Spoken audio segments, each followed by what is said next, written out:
Hey y'all, what's up? My name is Averie and today I have a February wrap-up for you guys. So this month I did pretty good in what I read. I read a few 5-star books. I read a grand total of 9 books, which is fantastic. I haven't read that many books in a month since the summer of 2017, so I'm really proud of myself, I guess. Anyways, since there are a lot of books on this list, let's get started. The first book that I read this month was Run Away With Me by Mila Gray. I actually have a full-length review on this book. If y'all are curious to watch it, I will link that down below for you guys. This is a romance novel. This is not YA, so there is mature content in this book, so if you are not into that, please don't read the book.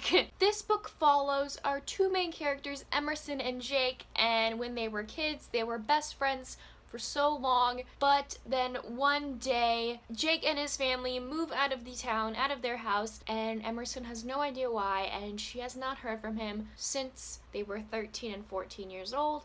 And now they're both 21 and 22, I think, and it's them coming back together and basically introducing themselves again into each other's lives, and she's trying to figure out what happened to make him leave, and there's also some old past memories about that time that Emerson also has to deal with. Overall, I really enjoyed this book. I did not enjoy it as much as the other books in this companion series, so I gave this book a 3.5 out of 5 stars. The next book that I read this month was actually an ebook that I found on Amazon for free, and that is Loved by a Dragon collection by Vivian Savage. So this is a collection of 4 stories revolving around this woman named Chloe, and she ends up falling for a dragon shapeshifter, and there is also a story, like a companion story, about her best friend who also falls for a dragon. Overall,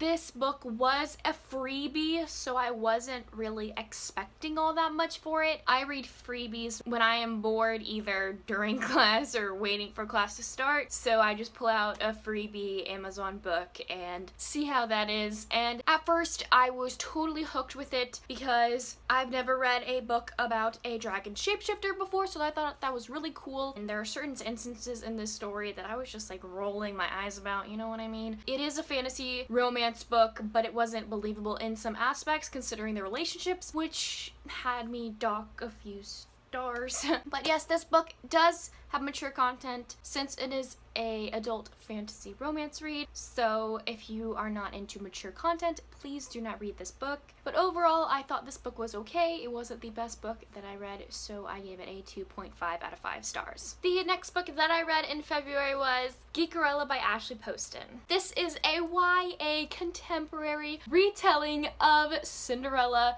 with fandom involved, which I absolutely loved. We follow our main character, Elle, and she is obsessed with this show called Starfield. When her father was alive, they were both invested in the show together. He was so invested that he ended up creating a whole entire con dedicated to fandom, but mostly Starfield. It's much like Our Days Comic-Con. And then we have another point of view of Darian, who is up for the leading role for the main character in the TV show reboot, which is being turned into a movie of Starfield, and Elle and Darian end up basically communicating anonymously through text messages, but they don't know who the other person is, and Elle evidently doesn't like Darian.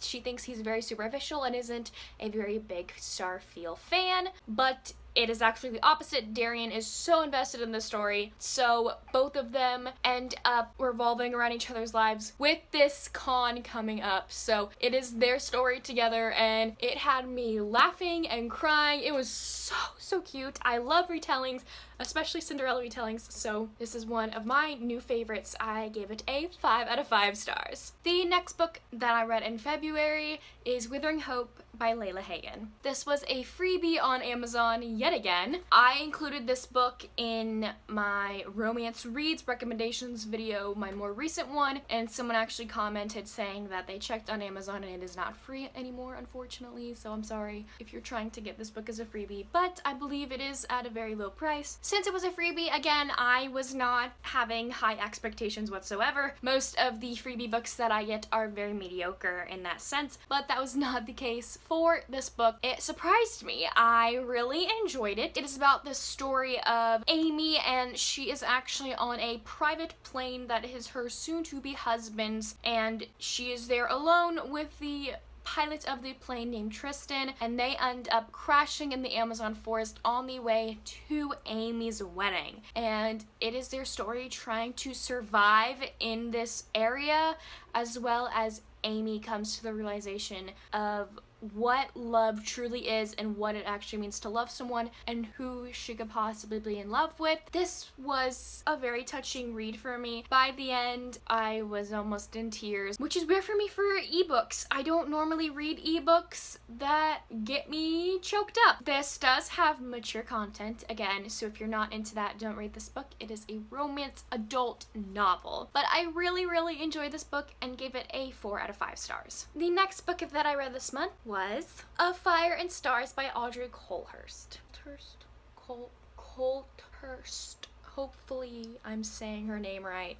I am sorry. I really, really enjoyed this book. This is a YA LGBTQ plus representation fantasy novel.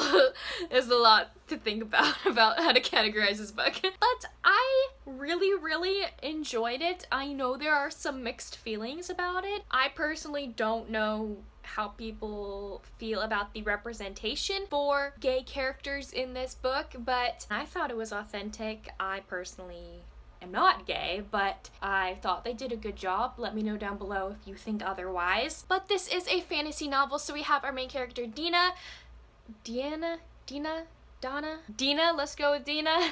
And she is basically betrothed to this neighboring land of some sort. She is basically betrothed to the future king for that land. This book starts out with her traveling to that kingdom to basically live there until their wedding day, and she ends up also meeting the prince's sister. This society is also a society where no one is discriminated against what gender they choose to marry. If you are a woman marrying another woman or a man marrying another man, that is totally normal and that is totally accepted, and it is not labeled as abnormal or wrong in any sense, which I thought was so cool to read about. And overall, I really, really enjoyed this story. The characters had me hooked. The romance made me swoon. And overall, I loved it, and I ended up giving this book a 4 out of 5 stars. The 6th book that I read this month was Burning Fate by Claire Luana. I'm sorry. I'm horrible with names. So apparently this is the prequel to the Moonburner cycle, which I didn't know about because, again, a freebie book on Amazon that I took advantage of. But I didn't think there was anything that special to this story. I'm sorry. It is a very, very short novella prequel. I love short books, but it just seemed so short for the romance. We have our main character Azura, and she is a Moonburner, where she and her people can control the magic of the moon and like burn people with moonlight. And then she is betrothed to a sunburner, and he, I believe, is the king for the sunburners. And before he even comes to basically claim his new bride, she meets a handsome new stranger, and it basically clashes with all of their plans, kind of. Yeah, y'all probably know I am a romance freak and I love romance in books. However, there is a type of insta-love that I am not a fan of, and it is present in this book. This book is 100-something pages, and I don't think that is an adequate amount of pages and the time span in the book to claim that you're in love with someone. I know this is a prequel and I don't really know the whole story behind it, but I didn't think it was a great representation of this couple at all. I'm sorry, I ended up giving this book a 2 out of 5 stars. The next book I read was Wait for Me by Caroline Leach. So I really, really enjoyed this book overall. This is a World War II historical fiction retelling. Pretty sure you could categorize it as YA. There's nothing mature about this book. There is, however, a trigger warning for sexual assault. There is a scene in this book So if you're triggered by that, I don't know if I would recommend it to you. But overall, this book was really, really cute. It is set in Scotland, and I've never read a book set in Scotland. I tried reading Outlander once, but it was in a time where I wasn't really ready to read that big of a book, so I had to put it down. But this is the first book I have read set in Scotland, and I've never really gotten the whole story of Scotland during that time period, which I thought was super cool to read about. We follow our main character Lorna, and she is a student in that time period, but she also helps her father on his farm. Her father is in a time where he needs a bunch of help on his farm, but he's also trying to make sure Lorna gets her education, so he talks to the Germany soldier camps that they have in Scotland, and he ends up hiring a German soldier to work on his farm for him. And it is their story, Lorna and Paul. His name's Paul. And I thought it was such a unique story because a lot of the times that I read a World War II novel, Germans are labeled as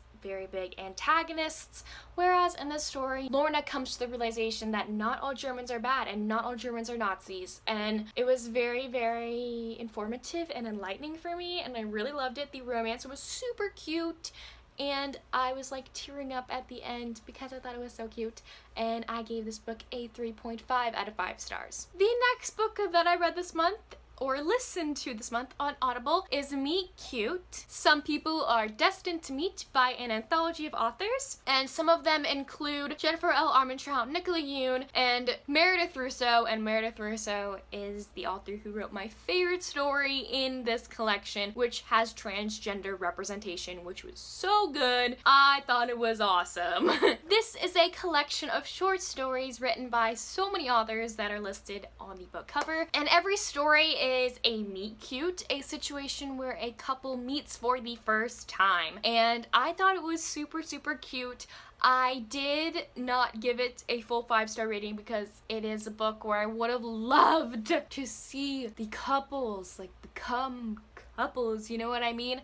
But I know it's a meet cute, so we don't get that story, but like I missed it and I wanted to know what happened. This book has a wide range of diversity, whether it comes to race, gender, or your preference in sexual partners, which I thought was super, super awesome to read about. I really, really, really enjoyed it. The audiobook is fantastic and has a full cast of narrators that all did an amazing job, and I loved it. And I gave this book a 4.5 out of 5 stars. Okay, number 9, the last book that I read this month is How to Find Love in a Bookshop by Veronica Henry. I actually recently read this book yesterday and I loved it a lot. It actually took me a while to read. It took me like a whole week to read, which is not what I do. I usually like binge a book to read it. It ended up like preserving the book for me since I read it in a longer span of time, which was cool. This book revolves around a bookshop called Nightingale's Books, and we find out that the owner of this bookshop recently died and his daughter is taking over the bookshop, basically trying to make sure that his business stays afloat for after his passing. And she ends up adopting the shop herself and basically trying to make it her own and make sure that other people love it as well. This story is about basically people coming together and making connections, whether it be friends, family, or in a romantic sense. I loved it. You get every aspect that I love about bookshops in this book. It was so cute to read about, and I love reading books set in England, and this book just touched me. Like within the first like 30 to 60 pages, I was already almost crying because of a story about one of the couples in this book, and it got me, okay? And I really, really enjoyed it. If you're looking for a really cute adult fiction novel that is centered all around people's love for books, here you go. I gave this book a 5 out of 5 stars. So there you have it. These are all of the books that I read in February, as well as some ebooks. They're not just these in the stack, obviously. And I really loved my reading month overall, and I'm very proud of the number that I was able to read this month. I was in kind of like a slumpish mood at the end of 2017, so I'm really happy to jump right back in to how I normally read books. Let me know down below if any of you have read any of these books and what your thoughts are on them, or if you're even wanting to read these books. I would love to know. And also, let me know down below what your favorite book was that you read this month. I would love to check it out. Anyways, thank y'all so much for watching, and I will see y'all soon with a new video. Bye.